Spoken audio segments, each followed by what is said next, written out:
ఈ బొక్కగాడికి 80 కోట్లు కావాలంట. ఇద్దామా? మన తెలుగు వాళ్ళకి పొరుగింటి పుల్లగూర అంటే బాగా రుచండి. నిజంగా మన టాలీవుడ్లో ఉన్న హీరోలను అందరిని వదిలేసి మన తెలుగు ప్రొడక్షన్ హౌస్లు కొంతమంది ఆ రిసెప్షన్ టీ వెంట పడుతున్నారు. ఆయన గారేమో 80 కోట్లు డిమాండ్ చేస్తారంట రెమ్యునరేషన్. అసలు అతనితో సినిమా తీయడమే ఎక్కువ మన తెలుగు వాళ్ళు. తెలుగు వాళ్ళకి బుద్ధి లేదు ఫస్ట్ ఆఫ్ ఆల్, తెలుగు ప్రొడ్యూసర్లకి. మన తెలుగులో ఇంతమంది ఉన్నారు, ఇంతమంది అప్కమింగ్ యాక్టర్స్కి ఛాన్స్ కోసం ఎదురు చూస్తున్నారు. పెద్ద పెద్ద యాక్టర్స్తో చేయకపోయినా పర్వాలేదు, డేట్స్ దొరకవు కాబట్టి చిన్న చిన్న యాక్టర్స్తో కూడా చేయొచ్చు. బట్ 80 కోట్లు బొక్క పెట్టుకొని ఆయన గారిని రిక్రూట్ చేసుకోవాల్సిన అవసరం ఉంది. నాకేముంది అర్థం కాల.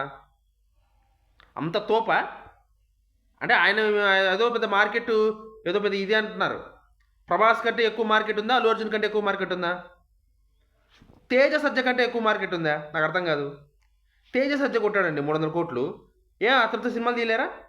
ఆయనే కావాలా? రిషబ్ శెట్టియే కావాలా? 80 కోట్లు డిమాండ్ చేస్తాడు. 80 కోట్లు. మన వాళ్ళకి బుద్ధి లేదు, అంతే, ఏం చేయలేం. మీరేమనుకుంటారు తెలియదా?